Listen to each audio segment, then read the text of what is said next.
কি রে, আজকে কি রান্না হবে? আজকে একটা ভাইরাল রেসিপি ট্রাই করব।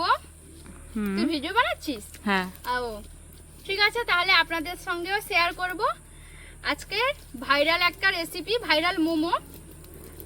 তো দেখতে থাকুন তাহলে ভিডিওটি আমি কিভাবে বানাই। খুবই ইজি বাট ভাইরাল, জানি না কেমন কি হবে, তো চলো দেখতে থাকো।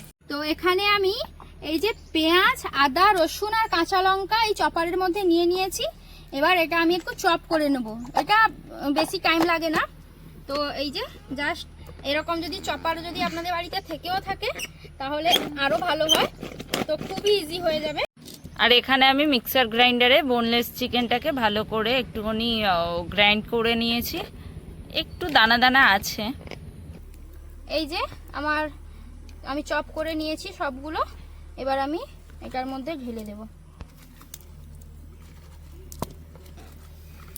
এখানে পেঁয়াজ, আদা, রসুন আর কাঁচা লঙ্কা, তবে আদার পরিমাণটা খুবই কম থাকবে, রসুনটা একটু বেশি থাকবে, কারণ যেহেতু এটা স্টিম হবে, স্টিম মোমো, তো ভালো লাগবে না বেশি যদি আদাটা মুখে পড়ে।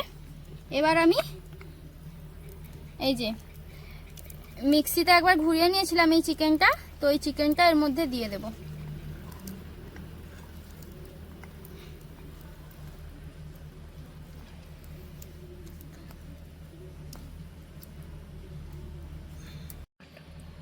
এই যে এবার আমি এর মধ্যে পরিমাণ মতো নুনটা নিয়ে নেব। না,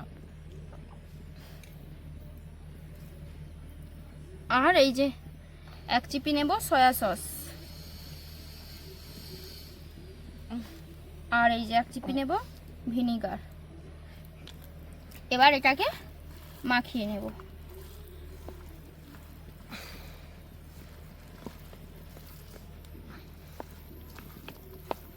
ভালো করে মাখিয়ে নিয়েছি, এটা আমার মাখানোটা রেডি। তো তো এবার আমি এইরকম বল করব। এই মোমো খাওয়ার জন্য আপনাদেরকে ময়দা মাখতেই হবে না। এই যে এখানে গুঁড়ো ময়দা নিয়েছি, এর মধ্যে এই যে এইভাবে করে দিয়ে দেব। এবারে এই যে জলে দেব, আবার একবার এই যে আবার একবার ডাবল কোট করব, দিয়ে আবার একবার জলে দেব। এবার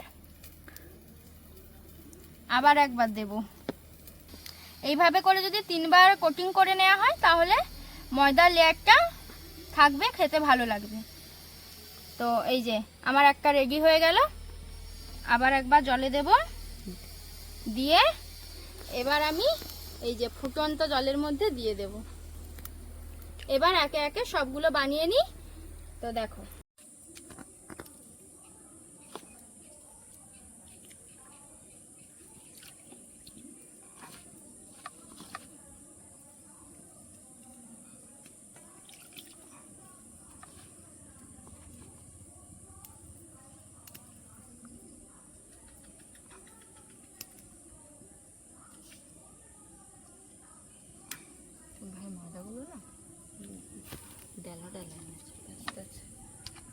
এই যে হয়ে গেছে, এই রকম টাইপের হবে।